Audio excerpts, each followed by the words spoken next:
Kia ora koutou and welcome back. I hope you've had a good moi moi. It's a bit of a quick one today.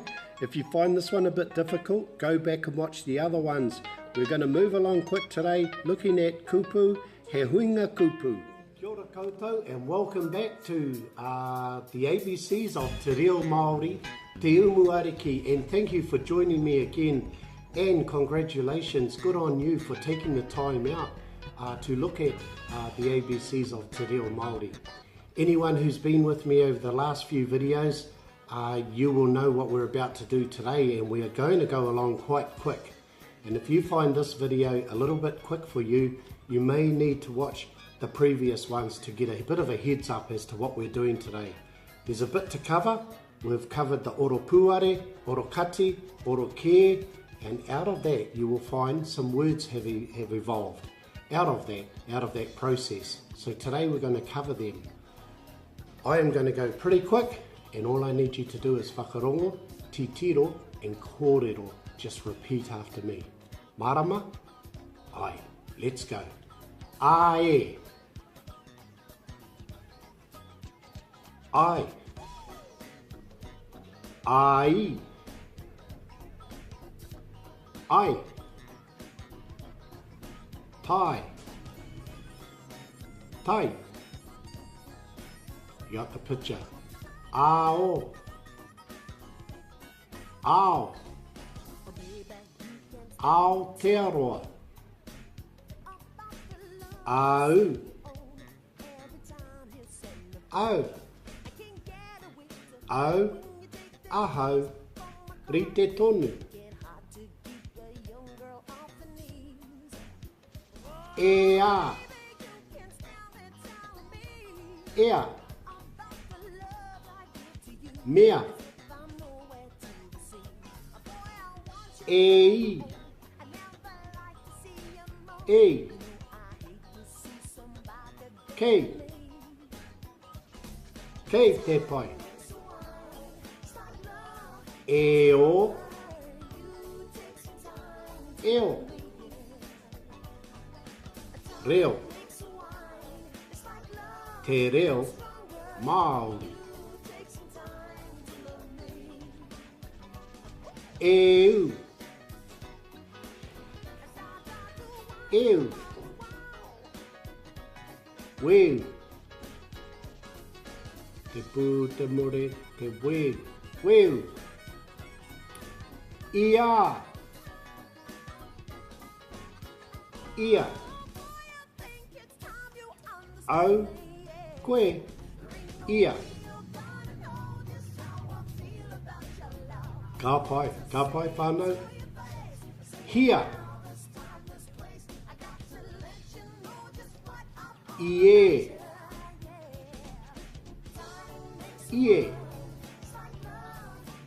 Hie.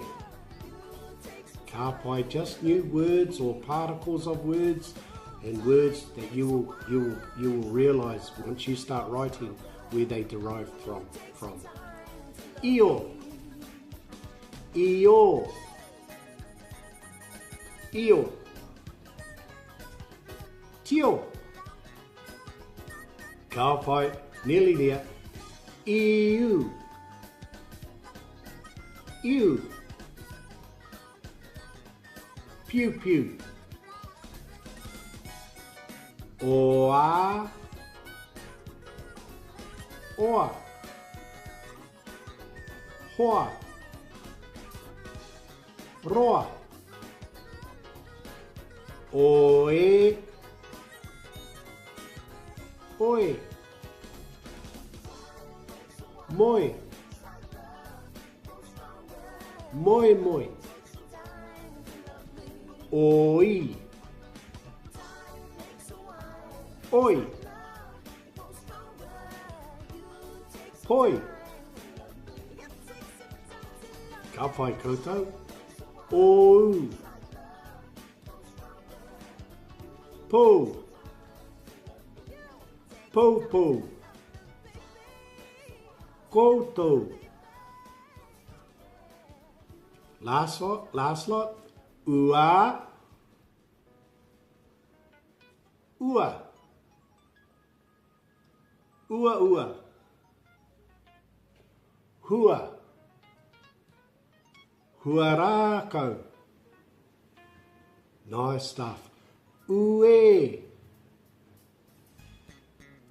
ue, hue,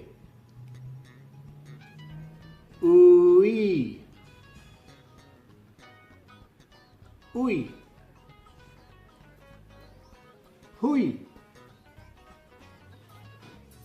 uo,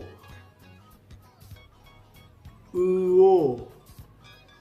Ka pai, who can give me a kupu with uo in it?